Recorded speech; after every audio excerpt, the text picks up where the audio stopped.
আল্লাহ আমাকে অশেষ রহমতে এই সরকারের একজন প্রতিমন্ত্রী হিসাবে দায়িত্ব পালন করার তৌফিক দান করেছেন। আমাদের মাননীয় প্রধানমন্ত্রী ইতিমধ্যেই বাজার ব্যবস্থাপনা এবং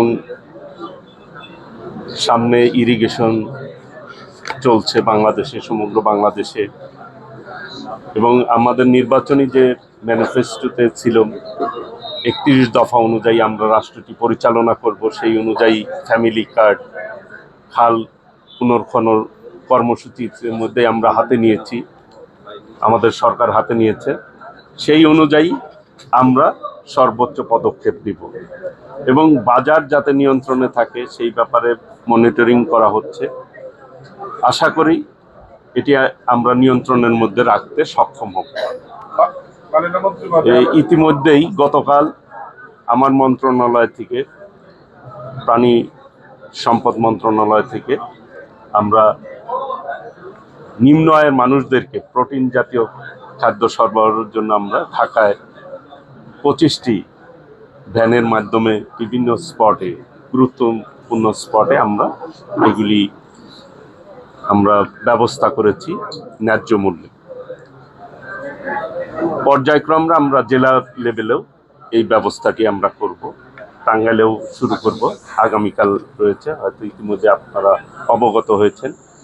আমরা আমাদের যে দায়িত্ব, অর্পিত দায়িত্ব সততা এবং নিষ্ঠার সাথে, আন্তরিকতার সাথে সর্বোচ্চ করার চেষ্টা করব।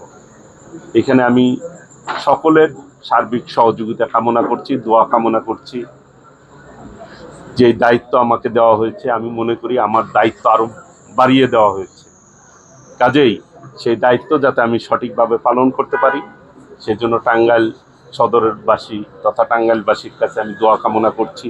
এই মাটির সন্তান হিসাবে যাতে আমি সফলভাবে কাজ করতে পারি, সেই জন্য সকলের কাছে দোয়া কামনা করছি এবং সার্বিক সহযোগিতা কামনা করছি। ইতিমধ্যে আমার যা প্রতিশ্রুতি ছিল, আমি পরের দিনই সবার সাথে কথা বলেছি।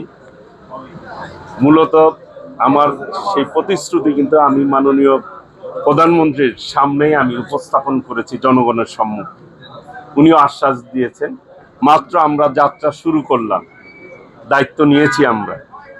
ইনশাল্লাহ আমি আমার জায়গা থেকে সর্বোচ্চ আমার যে জনগণের কাছে প্রতিশ্রুতি দেওয়া রয়েছে, এই টাঙ্গাইলের উন্নয়নের যে পদক্ষেপের কথা আমি বলেছি, ইনশাল্লাহ প্রত্যেকটি পদক্ষেপ যাতে বাস্তবায়িত হয় সেইভাবেই আমি ইনশাল্লাহ কাজ করব। ইতিমধ্যেই বাজার মনিটরিং সেল করা হয়েছে। আমাদের যারা বাজারের নিয়ন্ত্রণের দায়িত্ব রয়েছে তারা কাজ করে যাচ্ছে।